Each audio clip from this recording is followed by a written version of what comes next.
morning, everyone. My name is Dawn Ross. I am in the IDS 301 program. I, I'm, I live in Ocean Springs, Mississippi. I have three children, and one of them is only 10 days old today. My oldest is 9. And so as you can imagine, I have a pretty busy household, and when it comes to dinner, everyone doesn't always agree on what is their favorite food. So it's quite a challenge for me to get them to eat healthy. That's why I've chosen to study with my IDS degree, nutrition and finance. Now, a lot of people don't realize that those two disciplinarians go hand in hand.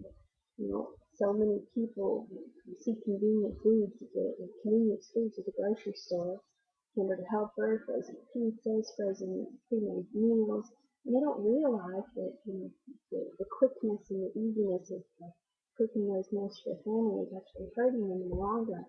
Our bodies are not meant to consume so much saturated fat, sugar and salt, sodium content. It's just not. And so what happens is our bodies make us overeat when we're not getting the right foods, or the combination of foods, and the type of nutrients that we need, because our brains can't tell that, our brains can tell that the foods that we're consuming are not the foods that our body needs to thrive and flourish. So that leads me into my research question. What are the financial costs and medical benefits of healthy eating? Now I know that it costs a little more to buy fruits and vegetables. I've been to the grocery store, I've seen the prices going up and up. Every time gas goes up, the price of bananas goes up, or the price of strawberries, or have you tried to buy a carton of blackberries or blueberries lately? I don't think so. However, they always have the frozen varieties. And sometimes frozen is actually better than fresh, because what they do is they pick it at the exact precise moment of its ripeness, and they flash freeze it. All the nutrients, all the minerals are in the fruits and the vegetables. It's actually better than canned, or canned is pretty similar, but they say that frozen is better than canned because some minerals, not minerals, minerals are never lost actually. You can burn something to death and the minerals will still be in the ashes. However, vitamins are very easily lost.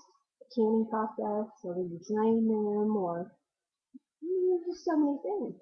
The frozen is actually a better choice, since most of the time frozen is a lot less expensive than fresh or canned. Similar to canned, but you get what I'm going with this. So, my point today that I'd like to talk to you about is how I got to this decision to study nutrition and finance, and where I'm going to be going with it. Now, it's a very broad question because there are a lot of medical costs associated with healthy eating. What I'd really like to talk about is how eating healthier can save you more money than you can imagine in the long run. I was reading this journal article, and it said that eating 1 cup of brown rice once a week can lower your chances of developing colon polyps, which is the leading cause of colon cancer, up to 50%. 50%, that is substantial. And that's just adding 1 cup of brown rice. That's not talking about adding oatmeal, changing from refined flours or white bread to whole grain bread or whole wheat bread, whole wheat crackers. A lot of these things, you may not like the taste at first, but your body will adjust. And your body will quit making you overeat. Because when you eat a sandwich with whole grain bread and low fat, low sodium meats or cheeses, or even if you have a rotisserie chicken that you pulled off the bone and you made a sandwich about the next day, your brain tells your body that you're full quicker because you're getting the proper nutrients, you're getting the proper minerals and everything that you need, you're not getting the extra stuff. Switch to canola oil instead of vegetable oil. 10 times better for you. Olive oil when you can. If you go to certain places like Big Lots or the grocery store will have a sale, you can get olive oil for very reasonable prices. You don't have to spend a fortune to live a healthier lifestyle eating wise. And that's not even getting started on exercise and what your body does with the foods that you consume. When you eat a bowl of vegetable soup, you're getting antioxidants, you're getting all the vitamins that you can possibly imagine that you would need in a day.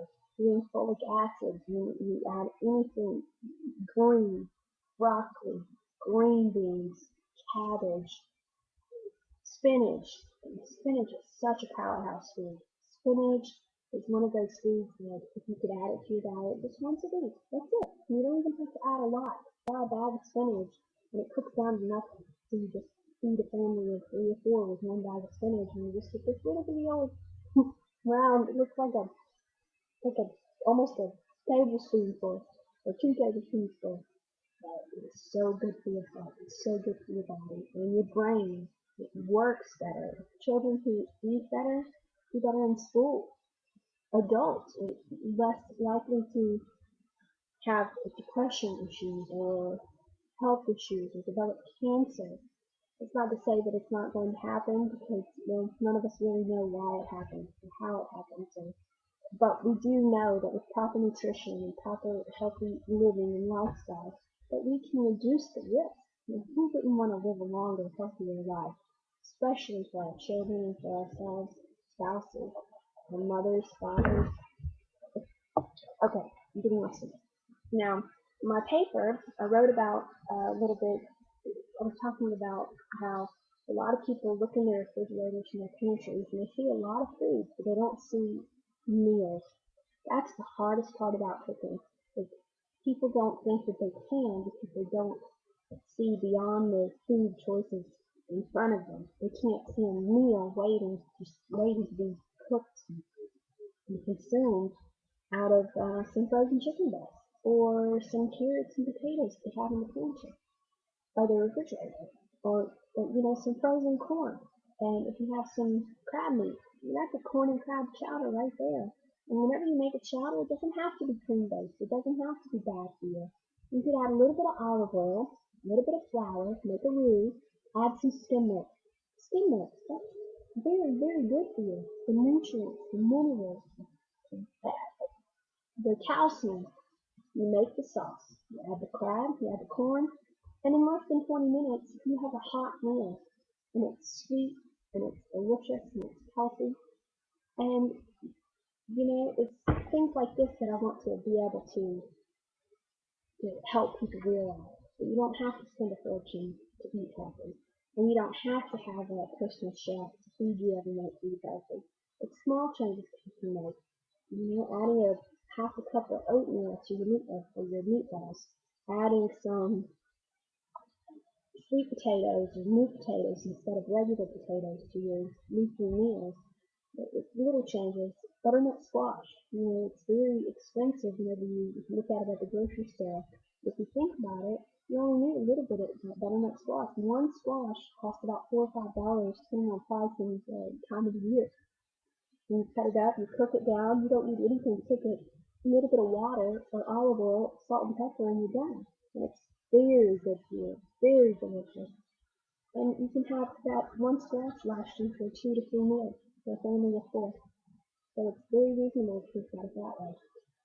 I would like to learn more about how different foods affect our bodies and how they affect our immune systems. That was one of my research topics that I found, or research articles, journal articles that I found. And it talks about how you can have a super immunity. The Essential Nutrition Guide for Boosting Our Body's Defenses to Live Longer. It's all right here. It's eating healthy, making wise choices.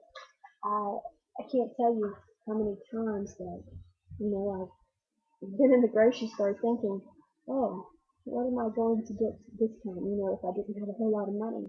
And so I chose frozen broccoli, frozen mixed vegetables, and made a soup or a stew or you roast vegetables in the oven and it makes them sweet and crispy and delicious. Kids, they love roasted carrot. My kids don't necessarily like roasted broccoli, but I'm working on them. So, that is my video presentation. I hope that everyone had a great semester, and I hope you'll have a great Christmas. And thank you so much, Dr. Harper, for helping us out and for guiding us along this journey. Everyone take care. Bye.